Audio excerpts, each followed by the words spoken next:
গাড়ি রাখার তো জায়গা নেই গো একদম।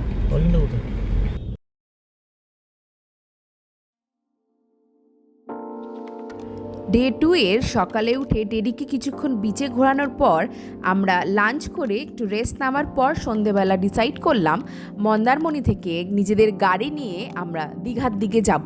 তাই আর লেট না করে ম্যাপে ফেলে দিলাম মন্দারমণি টু দীঘার ডিস্টেন্স।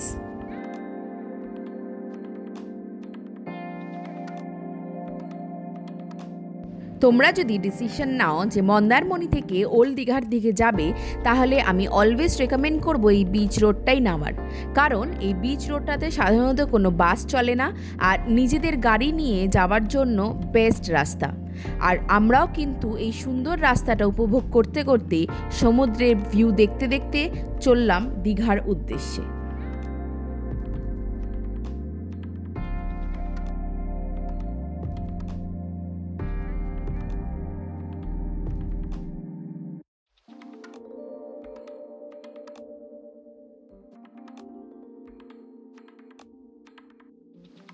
মন্দারমণি থেকে আমরা ঘড়ি দেখে বেরিয়েছিলাম ঠিক 6:15 নাগাদ।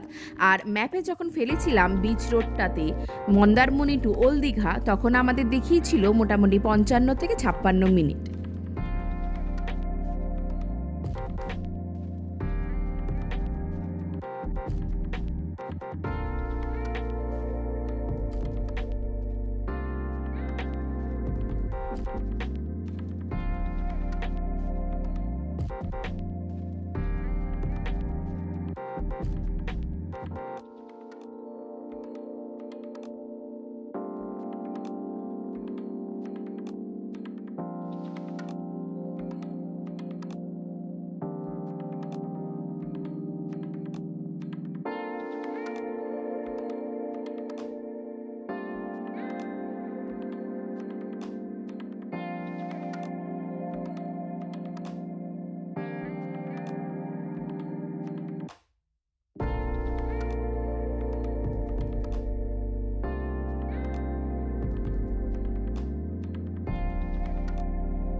মেঘে ঢাকা আকাশ আর ঢেউয়ে ভরা সমুদ্রর সৌন্দর্য উপভোগ করতে করতে পৌঁছে গেছিলাম শঙ্করপুর বিচে।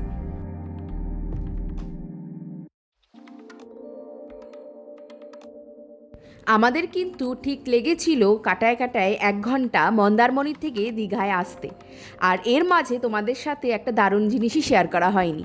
আমাদের ডেস্টিনেশন কিন্তু ছিল দীঘায় হয়ে ওঠা নতুন জগন্নাথ মন্দির। তাই আমরা ঠিক করলাম মন্দারমণি যখন এসেইছি, তাহলে দীঘায় গিয়ে জগন্নাথ মন্দিরের দর্শন অবশ্যই করা উচিত।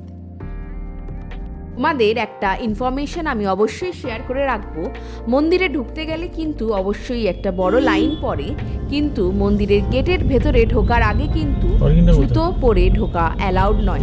আমরা যেহেতু নিজেদের গাড়ি নিয়ে এসেছিলাম, তার জন্য ট্রাফিক পুলিশ আমাদেরকে গেট নাম্বার 6-এর ওইদিকে যেতে বলেছিল, যেখানে আমরা একটা মাঠের উপরে আমাদের গাড়ি রেখে তার সামনেই ছিল লাইন। মন্দিরের গেট কিন্তু রাত 8টার সময় ঠিক বন্ধ হয়ে যায়। আর আমরা পৌঁছে গেছিলাম কিন্তু ঠিক 7:15 নাগাদ। কিন্তু হাতে যথেষ্ট সময় ছিল পুরো মন্দিরটা ঘুরে দেখা।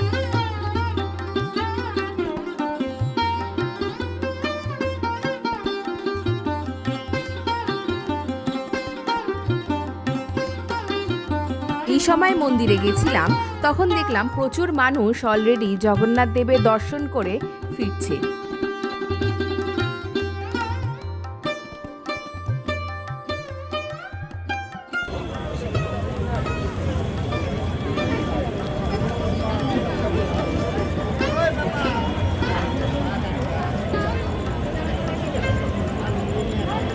তখনও কিন্তু অনেক মানুষের ভিড় উপচে পড়ছিল জগন্নাথ দেবের দর্শনের জন্য।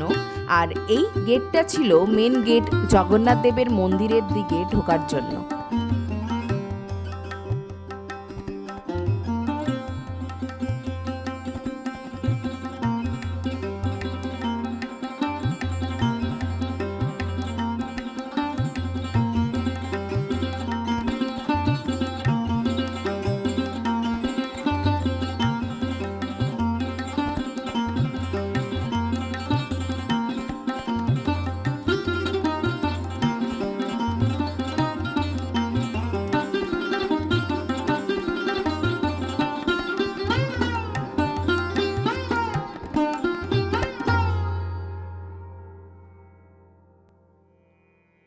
আমাদের অনেক ইচ্ছা ছিল মন্দিরের ভেতর অনেকটা সময় কাটানো, তবে হাতে বেশি সময় যেহেতু ছিল না, তার জন্য দেবদেবীর সুন্দরভাবে দর্শন করে আমরা বেরিয়ে এসেছিলাম।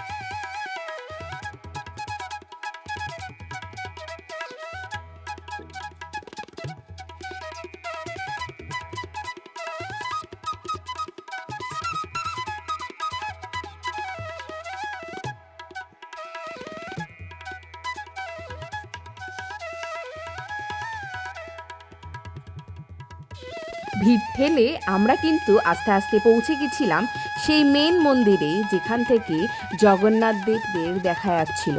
তবে একটাই আফসোস ছিল যে তাদের হয়তো সামনে থেকে গিয়ে প্রণাম করা হলো না আমাদের।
ঘড়িতে কিন্তু অলরেডি তখন রাত 8টা বাজে, তাই আর লেট না করে আমরা কিন্তু বেরিয়ে পড়েছিলাম আমাদের মন্দারমণির হোটেলের উদ্দেশ্যে। হোটেলে ফিরে আর সময় নষ্ট না করে টেডিকে ডিনার করিয়ে আমরা খেয়েও শুয়ে গেছিলাম, কারণ পরের দিনটি কিন্তু এক অন্যরকম অনুভূতির দিন ছিল। দেখা হচ্ছে তাহলে তোমাদের সাথে পরের এপিসোডে, সঙ্গে থেকো কিন্তু। আর নতুন হলে অবশ্যই সাবস্ক্রাইব করতে ভুলো না, লাইক করতে ভুলো না, আর অনেক অনেক ভালোবাসার কমেন্ট দিও। দেখা হচ্ছে তাহলে পরের এপিসোডে। See you, by.